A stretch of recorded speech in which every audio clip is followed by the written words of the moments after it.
Hello everyone. The name of this short video is using questions to connect with people. You know, I know a person that is really just absolutely great at connecting with all types of people. You know, I asked him how he does it, and he credits a turning point years back when someone had said to him, that Bill was trying too hard to make his mark in meetings and it was turning people off. You know, they saw him as a self-serving aggressor who was trying to look better than them. He said the lesson he learned from that had changed his career. The key to connecting with people is not to show off, but to show interest. And it starts with questions. And people like Bill, who are great at connecting with others, ask great questions. But sometimes it can get confusing to know what they ask.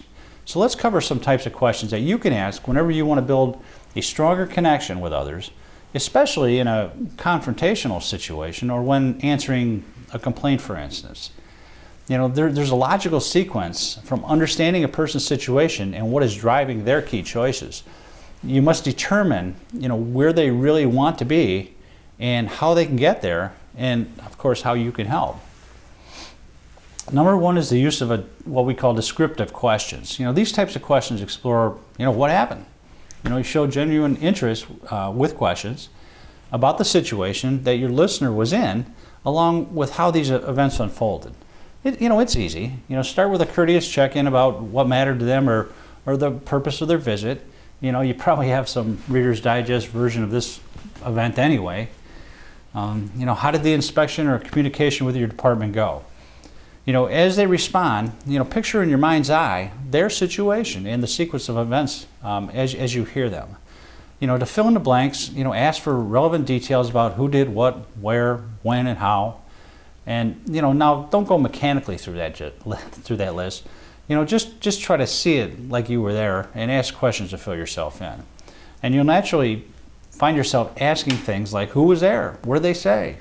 How did he respond? And what did you do at that point? You're already showing you're a listener and that what happened to them matters to you. You're also learning to help you understand even more, and that can add value. And that brings us to number two, the cause questions. These types of questions explore why did these things happen? Cause questions build directly on the description questions and enable you to vest yourself as an ally to try to understand why things went the way they did. Going back to that inspection meeting, why do you think she asked that question? Why do you think this person was disappointed, and why did they wait till now to speak up? I wonder why he was so interested in debating this issue. You're going deeper with them now into causes and motives, which can help them and you make smarter choices going forward. And that takes us to number three, best case questions. And these explore what do you want to happen? Here you invite the client to lay out their best case scenarios. What does success look like for them? If things go as well as they possibly could, what would that mean for them? Best cause questions are terrific, and these are my favorite. You're fundamentally helping your clients clarifying their own positive preferred future, and that you're showing up as a thought partner interested in their success on their terms.